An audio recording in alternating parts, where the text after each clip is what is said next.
The habitat.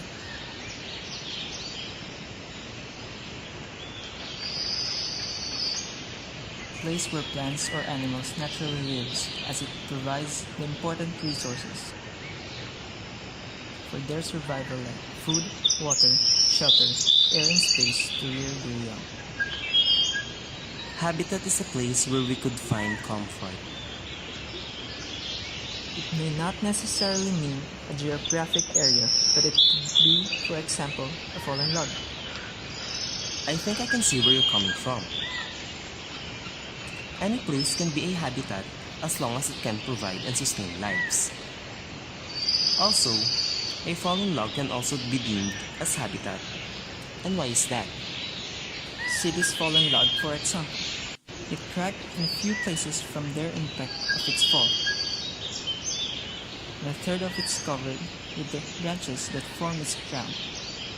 But there is easily 50 feet or more of trunk that is open, rising gently above the surrounding seedlings and other vegetation, and perhaps covered with mosses and lichens that are fruiting bodies. Maybe a log can also rear their own young, or even maybe other young of not their own. Indeed, some fallen logs can support new growth and is now sometimes used as a nurse log, serving a nursery for recently germinated seedlings. Comparably, living on a forest floor, a nurse log is considered to be more advantageous. But what about living logs? A life supporting another life? A living log or high branches can also be a good source of life. Epiphytes, vines, and lianas are the most favored types of plants and thrive on it. They are found abundantly throughout the canopy layer. Lianas are thick climbing vines that attach to trees and grow upwards towards the sunlight. Colorful vegetations, including orchids, mosses, ferns, and lichens, grow on trunks and branches of trees even up to the emergent ones. As we look closely on the forest floor, aside from logs, leaves can also supplement life. Moreover, grasses can support life. Vines can survive and thrive on it. Grassland is ideal for growth because it receives more rain than deserts, but less precipitations than forests. Besides from being the place where most of plants and other organisms get their sustenance from, habitat is also a place where we can observe different and varying relationships between plants and animals, or even between plants and other plants. For now, we will only focus on the relationships between plants and other plants. And now observe for what kinds of relationships can we find on the different habitats that we have encountered. Firstly is the fallen logs, the dried leaves found on the forest floor.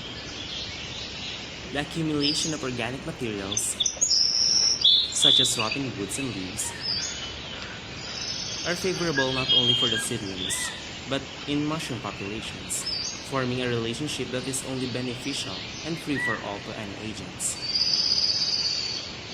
When you dug deep enough, up to the roots of some species, we can also see a very marvelous relationship, and that is between the fungi called mycorrhiza and the tree where it can be found. The simple explanation to what I've said: via mycorrhiza, the soil will be fertile,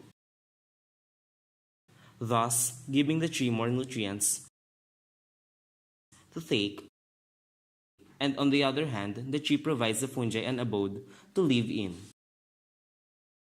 and that is through their roots.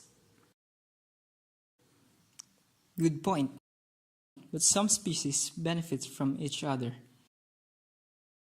In our case, an Indian rubber tree provides support and structure to the plant, such as vine, some lianas around it, hence forming a mutualism.